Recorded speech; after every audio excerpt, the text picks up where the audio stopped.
Assalamualaikum warahmatullahi wabarakatuh dan selamat petang. Berjumpa lagi kita pada sesi pembelajaran pada petang ini bersama-sama dengan saya dalam mata pelajaran Bahasa Melayu tahun 3, masih lagi tema kekeluargaan dengan tajuk kejayaan kita bersama dan juga kelang batik nenek.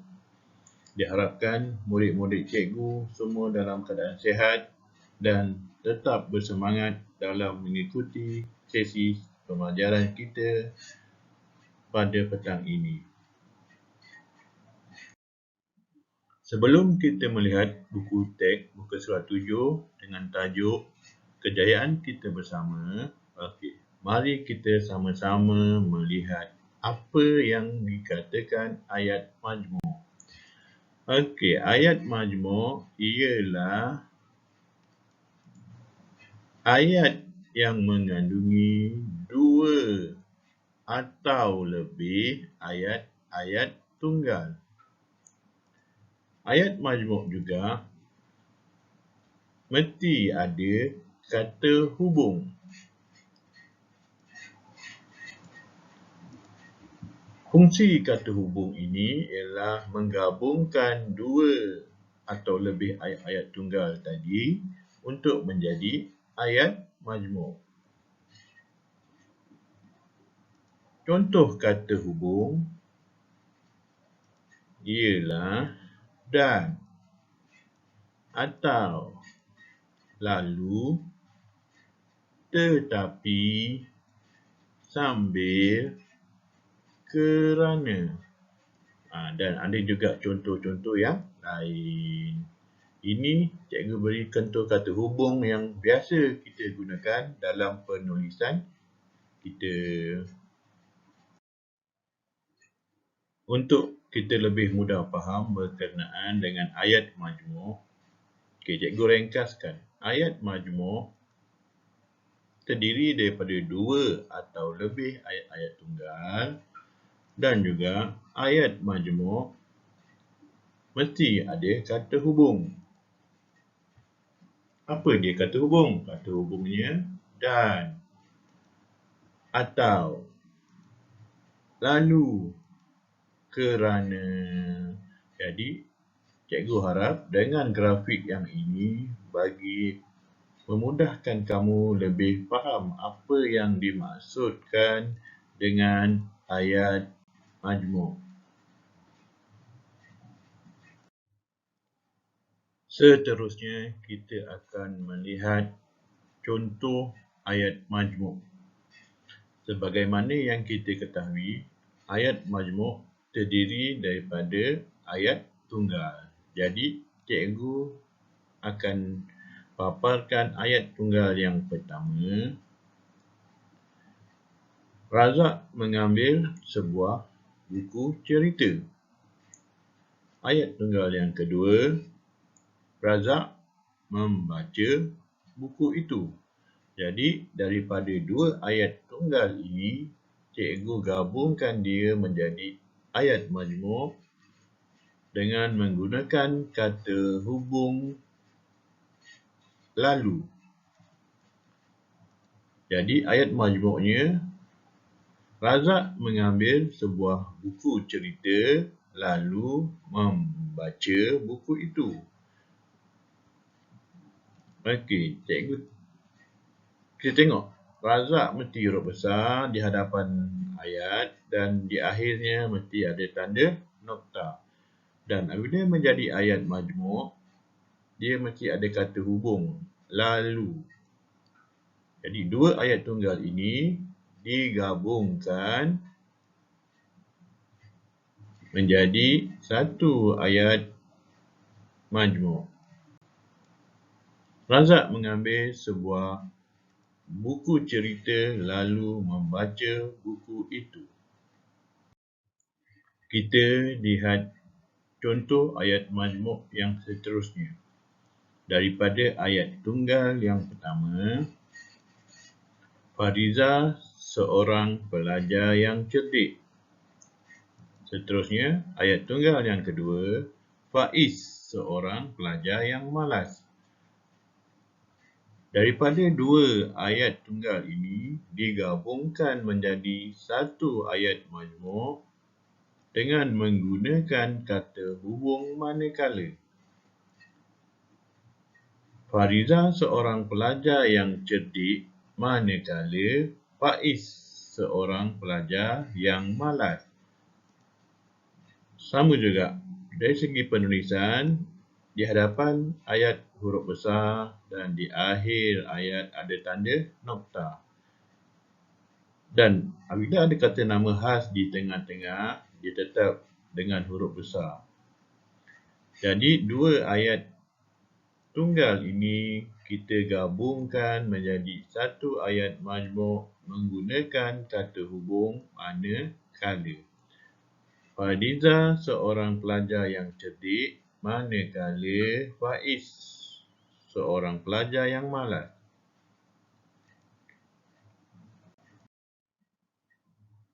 Seterusnya, kita lihat lagi satu contoh ayat majmuk daripada ayat tunggal yang pertama.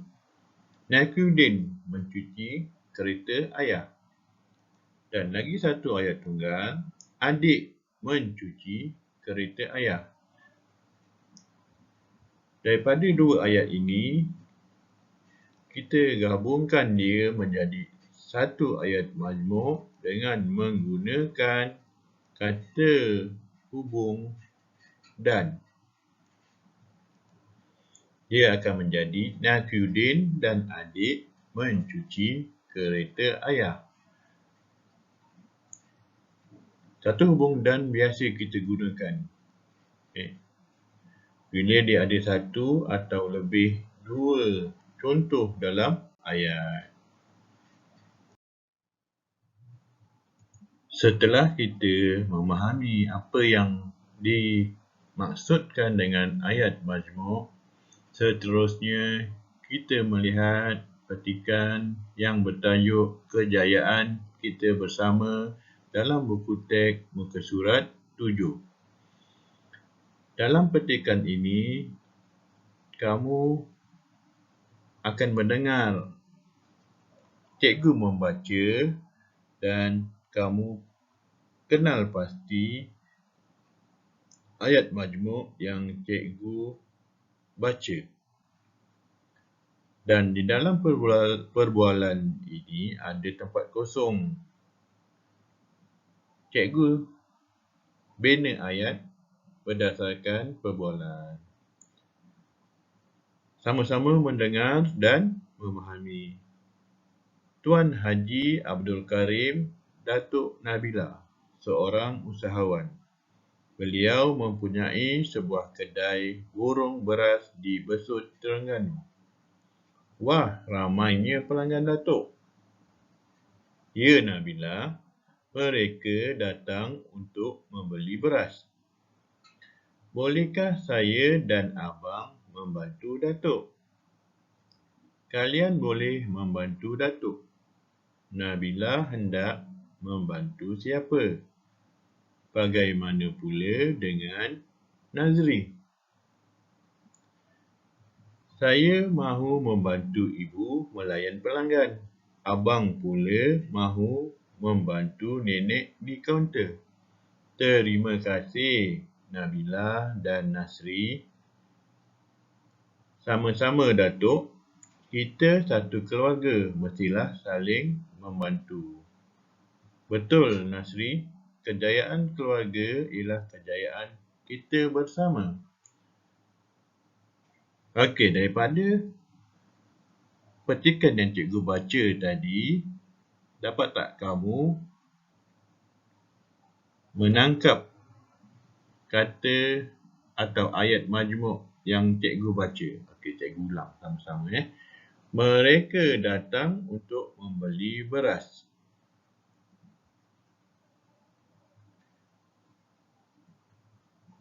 Terima kasih Nabila dan Nasri. Kerana ada perkataan kata hubung untuk dan juga dan.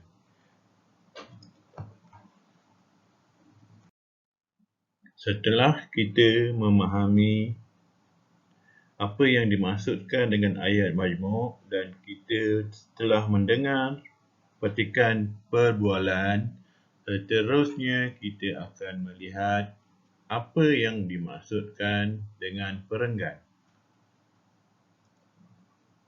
Perenggan ialah satu kumpulan ayat tentang isi atau idea yang sama. Perenggan juga mesti mempunyai sekurang-kurangnya 2 atau lebih ayat tunggal ataupun ayat majmuk.